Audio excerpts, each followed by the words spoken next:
আজকে আমি তোমাদের রান্না করে দেখাবো ফুলকপি আলু দিয়ে একটা রেসিপি। ভিডিওটা একদম স্কিপ করো না। হাই এভরিওয়ান, নতুন আরেকটা রেসিপি নিয়ে তোমাদের সামনে চলে এলাম। তো কেমন আছে আমার বন্ধুরা, ভালো আছো তো?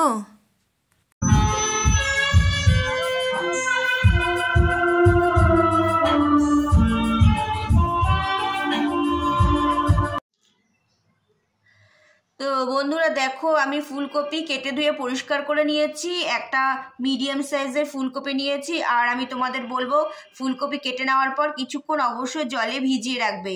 আর দেখো, আলু নিয়েছি আমি এরকম ছোট সাইজের আলু 4টে নিয়েছি, লম্বা করে কেটে নিয়েছি। এই রান্নায় আলু লম্বা করে দিলে ভালো লাগবে। কড়াইয়ে বসিয়ে দিয়েছি জল, এর মধ্যে আমি দিয়ে দেবো সামান্য হলুদ গুঁড়ো। এবার আমি ফুলকপি দিয়ে দেবো। ফুলকপি ভাপিয়ে নিতে হবে, তোমরা কিন্তু খুব বেশি সেদ্ধ করো না, ফুলকপি ভাপিয়ে নিতে হবে। তো ফুলকপিগুলো আমি কড়াইয়ে দিয়ে দিলাম। ফুলকপি ভাপিয়ে নিয়েছি, এবার আমি তুলে নেব।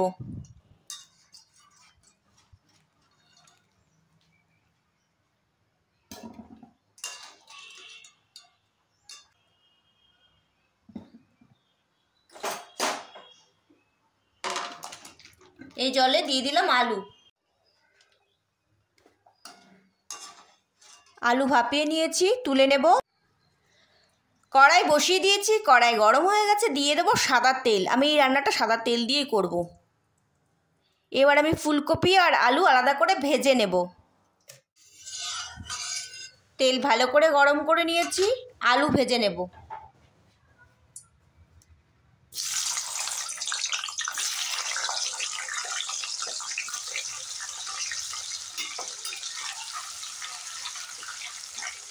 নুন দিয়ে দেব।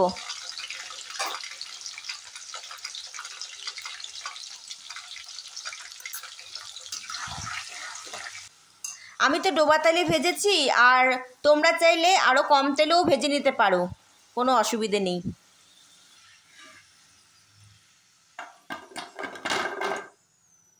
এই তেলে আমি ফুলকপি ভেজে নেব। আমি একেবারে সবটা দেব না,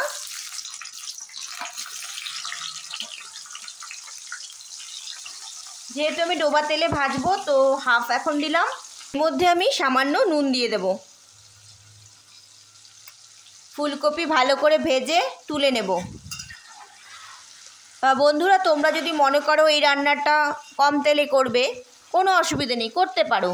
যেহেতু আমি রেস্টুরেন্ট স্টাইলে রান্নাটা করছি, তাই আমি ডোবা তেলে ভেজে নিচ্ছি।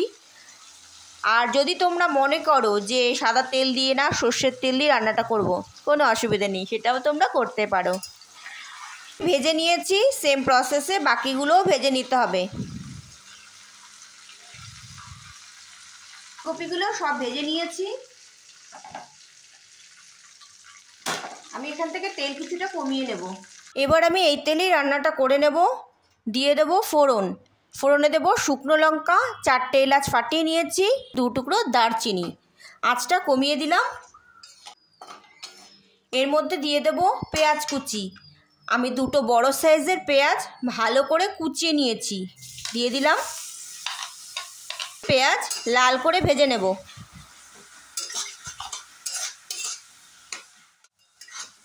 পেঁয়াজ লাল করে ভেজে নিয়েছি, এবার আমি এর মধ্যে দিয়ে দেব আদা রসুন বাটা।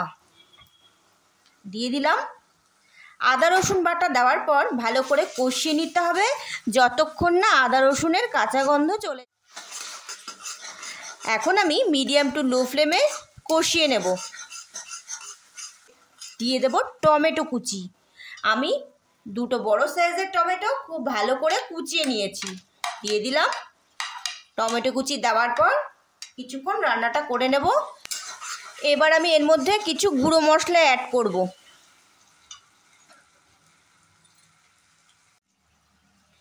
এই দেখো, এই চামচের 1 চামচ আমি নিয়েছি জিরের গুঁড়ো, নিয়েছি হাফ চামচ ধনের গুঁড়ো, লঙ্কার গুঁড়ো নিয়েছি 1 চামচ, নিয়েছি 1 চামচ হলুদ গুঁড়ো।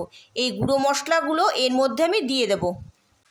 তো গুঁড়ো মশলাগুলো দিয়ে দিলাম। এর মধ্যে দিয়ে দেব সামান্য জল। যেহেতু গুঁড়ো মশলা দিয়েছি, তো আমি কিছুটা জল দিয়ে দিলাম। দিয়ে দেবো স্বাদ অনুসারে নুন, যেহেতু আলু আর ফুলকপি ভাজার সময় নুন দিয়েছিলাম তো নুন বুঝে দিতে হবে। দিয়ে দেবো চিনি, হাফ চামচ চিনি দিয়ে দিলাম। এবার খুব ভালো করে কষিয়ে নিতে হবে যতক্ষণ না মশলা থেকে তেল ছেড়ে আসছে, খুব ভালো করে কষিয়ে নিতে হবে। তো বন্ধুরা দেখো ওপর থেকে তেল ভেসে উঠেছে, তার মানে মশলা থেকে তেল ছেড়ে দিয়েছে। এবার আমি দিয়ে দেবো কাজু বাদাম বাটা,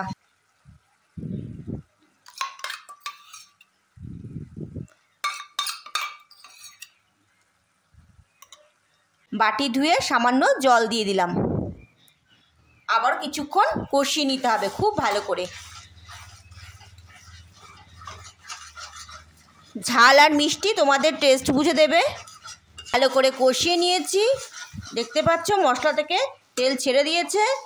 এবার আমি দিয়ে দেবো ফুলকপি আর আলু। তো আমি প্রথমে ফুলকপি দেবো না, প্রথমে আমি আলু দেব। আলু দেওয়ার পর কিছুক্ষণ কষিয়ে তারপরে ফুলকপি দেব।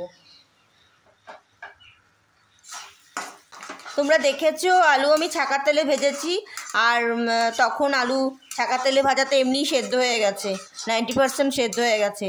আর দেখতে পাচ্ছ আলুগুলো দেখিয়ে দিই তোমাদের, এই দেখো আলু সুন্দর সেদ্ধ হয়ে গেছে। ভালো করে কষিয়ে নেব। দারুণ একটা রেসিপি, তোমরা বাড়িতে ট্রাই করে দেখতে পারো। আর তোমাদের কেমন লাগলো আমাকে কিন্তু জানাবে, ঠিক আছে? এবার আমি ফুলকপি ভাজা দিয়ে দেব। ফুলকপি ভাজা দেওয়ার পর খুব ভালো করে কষিয়ে নেব। আর এই রান্নায় না জল না দিলেও হয়, আমি না সামান্য জল দেব। জল না দিলে সেই রসালো ভাবটা আসে না। তোমরা চাইলে জল নাও দিতে পারো, কোনো অসুবিধে নেই, কিন্তু আমি দেব খুব বেশি না, সামান্য গরম জল দেব। ভালো করে কষিয়ে নেব ফুলকপি দেওয়ার পর। এই রান্নাটা তোমরা ভাত দিয়েও খেতে পারো, রুটি, পরোটা, নান, খুব ভালো লাগবে। খুব ভালো করে কষিয়ে নিয়েছি, দেব খুব সামান্য জল। এই রান্নায় জল না দিলেও হয়, আমি খুব সামান্য দিলাম।